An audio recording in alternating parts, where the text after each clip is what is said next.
Hello friends, welcome to GK mind game. ಪ್ರಶ್ನೆಗಳ ಸಂಪೂರ್ಣ ಮಾಹಿತಿಗಾಗಿ ಈ ವಿಡಿಯೋನ ಎಲ್ಲೂ ಸ್ಕಿಪ್ ಮಾಡದೆ ಕಂಪ್ಲೀಟ್ ಆಗಿ ನೋಡಿ. ಇವತ್ತಿನ ಪ್ರಶ್ನೆಗಳಲ್ಲಿ ಮೊದಲನೇ ಪ್ರಶ್ನೆ, ರಾತ್ರಿಯಲ್ಲಿಯೇ ಸಕ್ಕರೆಯ ಮಟ್ಟ ಹೆಚ್ಚಾಗಲು ಕಾರಣವೇನು? ಆಪ್ಷನ್ಸ್: ಎ ಇನ್ಸುಲಿನ್ ಕೊರತೆ, ಬಿ ಆಹಾರ, ಸಿ ನಿದ್ರಾಹೀನತೆ, ಡಿ ನಿರ್ಜಲೀಕರಣ.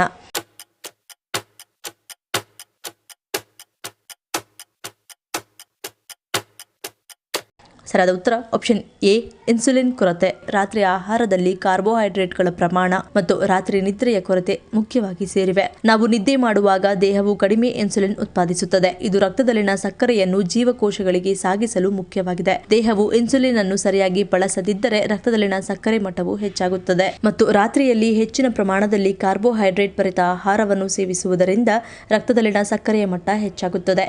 ರಾತ್ರಿಯಲ್ಲಿ ಚಯಾಪಚಯ ಕ್ರಿಯೆ ನಿಧಾನವಾಗುತ್ತದೆ. ಆದ್ದರಿಂದ ಗ್ಲೂಕೋಸ್ ಬೇಗನೆ ದಹನವಾಗುವುದಿಲ್ಲ ಮತ್ತು ಕಾರ್ಬೋಹೈಡ್ರೇಟ್ಗಳು ಬೇಗನೆ ಗ್ಲೂಕೋಸ್ ಆಗಿ ಪರಿವರ್ತನೆಗೊಳ್ಳುತ್ತವೆ.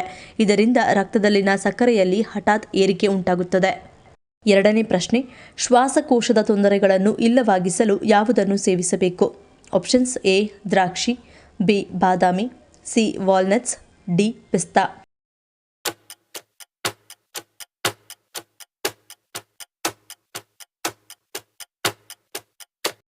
ಸರಿಯಾದ ಉತ್ತರ ಆಪ್ಷನ್ ಎ ಮತ್ತು ಬಿ. ಶ್ವಾಸಕೋಶದ ತೊಂದರೆಗಳನ್ನು ಇಲ್ಲವಾಗಿಸಲು ಹಾಗೂ ಕಫವನ್ನು ಸಡಿಲಿಸಿ ಕೆಮ್ಮು ಇಲ್ಲವಾಗಿಸಲು ದ್ರಾಕ್ಷಿ ಉತ್ತಮವಾಗಿದೆ ಮತ್ತು ರಾತ್ರಿ ಇಡೀ ತಣ್ಣೀರಿನಲ್ಲಿ ನೆನೆಸಿಟ್ಟ ಬಾದಾಮಿಗಳನ್ನು ಸಿಪ್ಪೆ ಸುಲಿದು ಸೇವಿಸುವುದರಿಂದ ಶ್ವಾಸಕೋಶದ ಆರೋಗ್ಯವು ಉತ್ತಮವಾಗಿರುತ್ತದೆ. ಹಾಗಾಗಿ ದ್ರಾಕ್ಷಿ ಮತ್ತು ಬಾದಾಮಿ ಎರಡನ್ನು ರಾತ್ರಿ ತಣ್ಣೀರಿನಲ್ಲಿ ನೆನೆಸಿಟ್ಟು ಬೆಳಗ್ಗೆ ಸೇವಿಸುವುದು ಆರೋಗ್ಯಕರ. ಮೂರನೇ ಪ್ರಶ್ನೆ, ಮಳೆಗಾಲದಲ್ಲಿ ಕೆಸರು ತುಂಬಿ ಉಗುರುಸುತ್ತಾದರೆ ಯಾವುದನ್ನು ಬಳಸಬಹುದು? ಆಪ್ಷನ್ಸ್: ಎ ತೆಂಗಿನ ಎಣ್ಣೆ, ಬಿ ಅರಿಶಿನ, ಸಿ ಅಡಿಗೆ ಸೋಡಾ, ಡಿ ಮೇಲಿನ ಎಲ್ಲವೂ.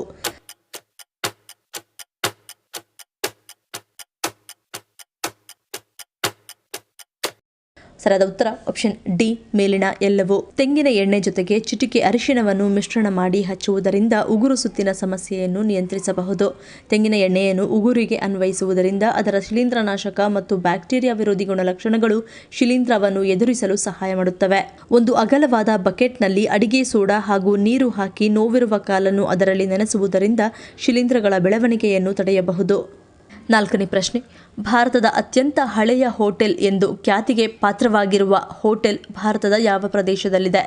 Options: A Kolkata, B Delhi, C Mumbai, D Hyderabad.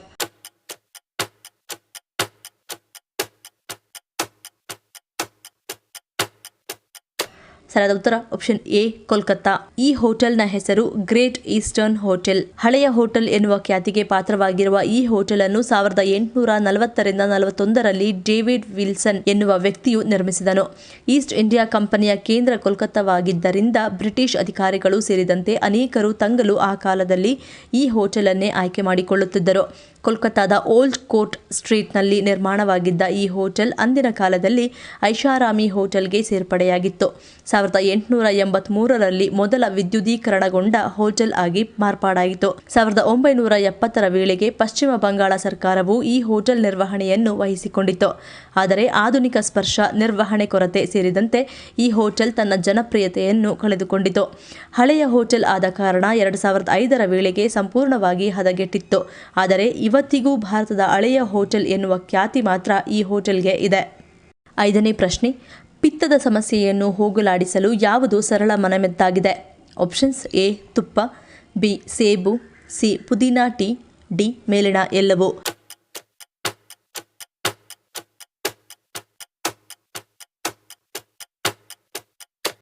ಸರಿಯಾದ ಉತ್ತರ ಆಪ್ಷನ್ ಡಿ ಮೇಲಿನ ಎಲ್ಲವೂ. ಪಿತ್ತ ಮತ್ತು ದೇಹದ ಉಷ್ಣತೆಯನ್ನು ಕಡಿಮೆ ಮಾಡಲು 1 ಚಮಚ ಹಸುವಿನ ತುಪ್ಪವು ಅತ್ಯುತ್ತಮ ಪರಿಹಾರವಾಗಿದೆ. ದೇಹವನ್ನು ತಂಪಾಗಿಸಲು ಪುದೀನಾ ಟೀ ಪರಿಣಾಮಕಾರಿ ಗುಣಗಳನ್ನು ಹೊಂದಿದ್ದು 1 ಲೋಟ ಇದನ್ನು ಕುಡಿಯುವುದು ಉತ್ತಮ ಹಾಗೂ ಪರಿಣಾಮಕಾರಿ. ಸೇಬುಗಳು, ಮಾಗಿದ ದ್ರಾಕ್ಷಿಗಳು, ಹಾಲು, ಪ್ಲಮ್, ಶತಾವರಿ, ಎಲೆಗಳ ಸೊಪ್ಪು, ಎಲೆಕೋಸು, ಪಪ್ಪಾಯಿ, ಸೌತೆಕಾಯಿ, ಹೂಕೋಸು ಮತ್ತು ಬೆಲ್ ಪೆಪ್ಪರ್ ಆಹಾರದ ಭಾಗವಾಗಿರುವುದು ಮುಖ್ಯ. ಸೌತೆಕಾಯಿ ಮತ್ತು ಕಲ್ಲಂಗಡಿಗಳಂತಹ ತಂಪಾಗಿಸುವ ಆಹಾರಗಳು ಮತ್ತು ಹಸಿರು ಎಲೆಗಳನ್ನು ಪಿತ್ತದ ತೀವ್ರತೆಯನ್ನು ಕಡಿಮೆ ಮಾಡಲು ಬಳಸಬಹುದು, ಏಕೆಂದರೆ ಅವು ನೈಸರ್ಗಿಕವಾಗಿ ಶಾಖ ಮತ್ತು ಹೈಡ್ರೇಟ್ ಅನ್ನು ಕಡಿಮೆ ಮಾಡುತ್ತವೆ. ಪಿತ್ತದ ಸಮತೋಲನದಲ್ಲಿ ಆಹಾರವು ದೊಡ್ಡ ಪಾತ್ರವನ್ನು ವಹಿಸುತ್ತದೆ. ಹಾಗಾಗಿ ಕಹಿ, ಸಿಹಿ ಮತ್ತು ಸಂಕೋಚಕ ರುಚಿಯನ್ನು ಹೊಂದಿರುವ ಆಹಾರಗಳನ್ನು ಸಾಮಾನ್ಯವಾಗಿ ಪಿತ್ತ ಪ್ರಕಾರದವರಿಗೆ ಒಳ್ಳೆಯದು. 6ನೇ ಪ್ರಶ್ನೆ, ಬಿಪಿ ಕಾಣಿಸಿಕೊಳ್ಳುವ ಮುನ್ನ ಕಂಡುಬರುವ ರೋಗ ಲಕ್ಷಣಗಳು ಯಾವುವು? ಆಪ್ಷನ್ಸ್ ಎ ಹೃದಯಾಘಾತ, ಬಿ ಅತಿಯಾದ ಬೆವರು, ಸಿ ಆಯಾಸ, ಡಿ ಯಾವುದೂ ಅಲ್ಲ.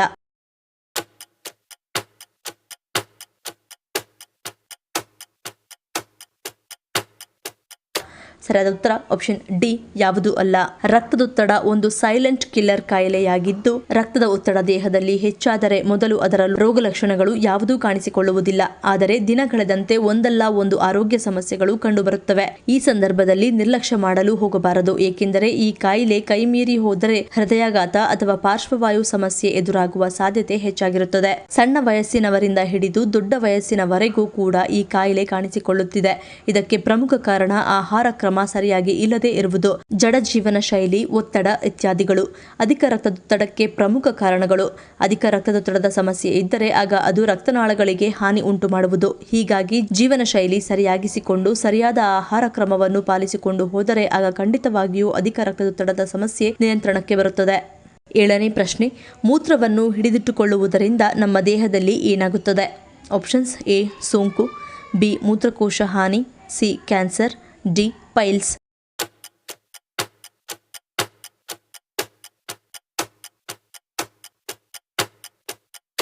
ಸರಿಯಾದ ಉತ್ತರ ಆಪ್ಷನ್ ಎ ಮತ್ತು ಬಿ. ದೇಹದ ತ್ಯಾಜ್ಯವು ಮೂತ್ರದ ಮೂಲಕ ಹೊರಹಾಕಲ್ಪಡುತ್ತದೆ. ಆದ್ದರಿಂದ ಇದು ಬಹಳಷ್ಟು ಬ್ಯಾಕ್ಟೀರಿಯಾಗಳನ್ನು ಹೊಂದಿರುತ್ತದೆ. ಒಬ್ಬ ವ್ಯಕ್ತಿಯು ಮೂತ್ರವನ್ನು ಹಿಡಿದಿಟ್ಟುಕೊಂಡಾಗ ಮೂತ್ರಕೋಶದಲ್ಲಿ ಹೆಚ್ಚಿನ ಪ್ರಮಾಣದ ಬ್ಯಾಕ್ಟೀರಿಯಾಗಳು ಸಂಗ್ರಹವಾಗುತ್ತವೆ. ಇದು ಮೂತ್ರನಾಳದ ಸೋಂಕು ಮತ್ತು ಮೂತ್ರಕೋಶಕ್ಕೆ ಹಾನಿಯನ್ನುಂಟು ಮಾಡುತ್ತದೆ. 8ನೇ ಪ್ರಶ್ನೆ, ಹಾವಿನ ದೇಹದಲ್ಲಿ ಯಾವ ಭಾಗದಿಂದ ಹಾವಿನ ವಿಷವು ಉತ್ಪತ್ತಿಯಾಗುತ್ತದೆ? ಆಪ್ಷನ್ಸ್ ಎ ನಾಲಿಗೆ, ಬಿ ಹಲ್ಲು, ಸಿ ತಲೆ, ಡಿ ದವಡೆ.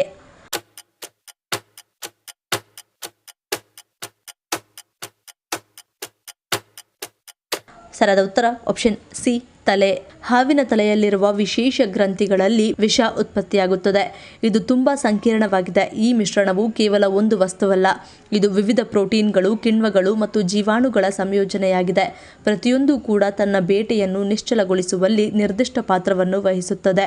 ಕಚ್ಚುವಿಕೆಯ ಸಮಯದಲ್ಲಿ ಹಾವು ಉತ್ಪಾದಿಸುವ ವಿಷದ ನಿಖರವಾದ ಪ್ರಮಾಣವು ಹಾವಿನ ಜಾತಿಗಳು, ಹಾವಿನ ಗಾತ್ರ ಮತ್ತು ಅದರ ಇತಿಹಾಸ ಸೇರಿದಂತೆ ಹಲವು ಅಂಶಗಳ ಮೇಲೆ ಅವಲಂಬಿತವಾಗಿರುತ್ತದೆ. ಹಾವುಗಳಿಗೆ ಅನಿಯಮಿತ ವಿಷವಿದೆ ಎಂದು ಕೆಲವರು ತಪ್ಪಾಗಿ ನಂಬುತ್ತಾರೆ. ವಾಸ್ತವವಾಗಿ ವಿಷದ ಉತ್ಪಾದನೆಯು ಜೈವಿಕ ಪ್ರಕ್ರಿಯೆಯಾಗಿದೆ. ಇದು ಸಮಯ ಮತ್ತು ಶಕ್ತಿಯನ್ನು ತೆಗೆದುಕೊಳ್ಳುತ್ತದೆ. ಒಮ್ಮೆ ವಿಷವನ್ನು ಬಳಸಿದ ನಂತರ ಹಾವುಗಳು ತಮ್ಮ ವಿಷವನ್ನು ಪುನಃ ತುಂಬಿಸಿಕೊಳ್ಳಬೇಕಾಗುತ್ತದೆ. ಇದಕ್ಕಾಗಿ ಸ್ವಲ್ಪ ಸಮಯ ಕಾಯಬೇಕಾಗುತ್ತದೆ. 9ನೇ ಪ್ರಶ್ನೆ, ಬಿಪಿ ಮತ್ತು ಶುಗರ್ ಇರುವವರು ತಪ್ಪದೇ ಸೇವಿಸಬೇಕಾದ ಪಾನೀಯ ಯಾವುದು? ಆಪ್ಷನ್ಸ್ ಎ ಮಜ್ಜಿಗೆ, ಬಿ ಎಳನೀರು, C green tea, D amla juice.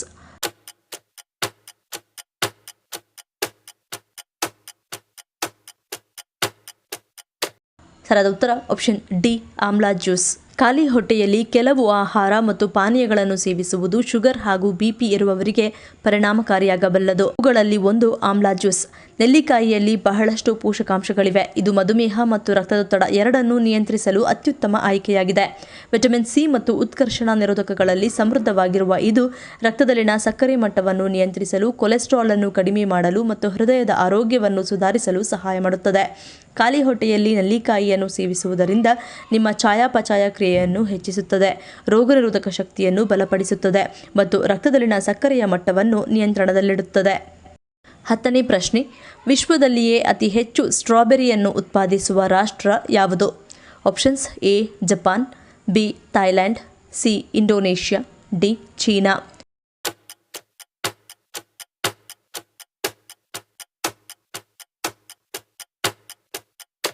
ಸರಿಯಾದ ಉತ್ತರ ಆಪ್ಷನ್ ಡಿ ಚೀನಾ. ಚೀನಾ ವಿಶ್ವದಲ್ಲೇ ಸ್ಟ್ರಾಬೆರಿ ಉತ್ಪಾದನೆಯಲ್ಲಿ ಪ್ರಮುಖ ರಾಷ್ಟ್ರವಾಗಿದೆ. ಜಾಗತಿಕವಾಗಿ ಯಾವುದೇ ದೇಶಕ್ಕಿಂತ ಇಲ್ಲಿ ಹೆಚ್ಚು ಸ್ಟ್ರಾಬೆರಿ ಬೆಳೆಯಲಾಗುತ್ತದೆ. ಚೀನಾದ ಹಲವು ಭಾಗಗಳಲ್ಲಿ ಸ್ಟ್ರಾಬೆರಿಗಳನ್ನು ಬೆಳೆಸಲಾಗುತ್ತದೆ. ಶಾಂಡೋಂಗ್ ಅತಿ ಹೆಚ್ಚು ಉತ್ಪಾದಿಸುವ ಪ್ರಾಂತ್ಯವಾಗಿದೆ. ದೀರ್ಘ ಬೆಳವಣಿಗೆಯ ಋತು, ಅತ್ಯುತ್ತಮ ಮಣ್ಣು ಮತ್ತು ಮುಂದುವರಿದ ಕೃಷಿ ವಿಧಾನಗಳು ಶಾಂಡೋಂಗ್ ಅನ್ನು ವಿಶ್ವದ ಸ್ಟ್ರಾಬೆರಿ ರಾಜಧಾನಿಯನ್ನಾಗಿ ಮಾಡುತ್ತವೆ. ಈ ಪ್ರಶ್ನೆಗಳಲ್ಲಿ ನೀವು ಎಷ್ಟು ಪ್ರಶ್ನೆಗಳಿಗೆ ಸರಿ ಉತ್ತರವನ್ನು ಕೊಟ್ಟರೆ ಅನ್ನೋದನ್ನು ಕಮೆಂಟ್ ಮಾಡಿ ತಿಳಿಸಿ. ಈ ವಿಡಿಯೋ ನಿಮ್ಗೆ ಇಷ್ಟ ಆಗಿದ್ರೆ ಮರಿದೇ ಲೈಕ್ ಮಾಡಿ, ಶೇರ್ ಮಾಡಿ, ಸಬ್ಸ್ಕ್ರೈಬ್ ಮಾಡಿ. ನನ್ನ ಚಾನಲ್ನ ಇನ್ನೂ ಸಬ್ಸ್ಕ್ರೈಬ್ ಮಾಡಿದೆ ಹಾಗೆ ವಿಡಿಯೋಸ್ ನೋಡ್ತಿದ್ರೆ ಪ್ಲೀಸ್ ಸಬ್ಸ್ಕ್ರೈಬ್ ಮಾಡಿ, ಸಪೋರ್ಟ್ ಮಾಡಿ. ಮತ್ತೊಂದು ಇಂಟ್ರೆಸ್ಟಿಂಗ್ ವಿಡಿಯೋನಿಗೆ ಸಿಗ್ತೀನಿ. Until love you all, take care.